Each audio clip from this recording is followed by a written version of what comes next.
আসসালামু আলাইকুম। ডেলি প্রবাসী নিউজে আপনাকে স্বাগতম। সুপ্রিয় দর্শক, দেশ এবং প্রবাস যেখান থেকে যুক্ত হয়েছেন আপনাদের সবাইকে জানাচ্ছি আন্তরিক শুভেচ্ছা। সুপ্রিয় দর্শক, আজকের খবরে আলোচনায় থাকছে মালিক কর্মচারীর মধ্যে ২১ কার্যদিবসের মধ্যে ইতিবাচক সমাধান না হলে শ্রম বিরোধ আদালতে পাঠানো হবে।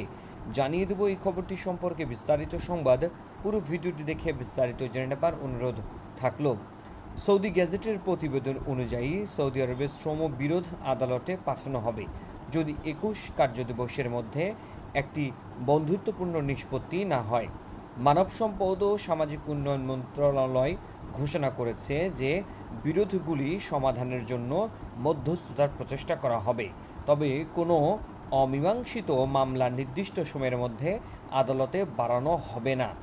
এই নতুন ব্যবস্থার লক্ষ্য হল সমাধান প্রক্রিয়াকে প্রবাহিত করা এবং শ্রম সম্পর্কিত দ্বন্দ্বের সমন্বয় পরিচালনা নিশ্চিত করা। যদি প্রথম সেশনে ২১ দিনের মধ্যে কোনো সমাধান পাওয়া না যায়, তবে শ্রম অফিসগুলির ক্ষেত্রটি ইলেকট্রনিকভাবে শ্রম আদালতের কাছে মামলা করতে পারবে। একটি বন্ধুত্বপূর্ণ নিষ্ক্রিয়র সমঝোতা মামলা মন্ত্রণালয়ের একক আবেদন বা মামলা করার জন্য মন্ত্রণালয়ের ওয়েবসাইটের মাধ্যমে করা যেতে পারে। দুই পক্ষেরই আদালতে শুনানিতে তারিখের বিস্তারিত তথ্য সম্পর্কে বার্তা প্রেরণ করা হবে। যদি প্রথম সেশনে বিবাদী উপস্থিত না থাকেন, মন্ত্রণালয়ের সাথে তার সকল সেবা স্থগিত হবে এবং অন্য সেশনের তারিখ নির্ধারণ করা হবে।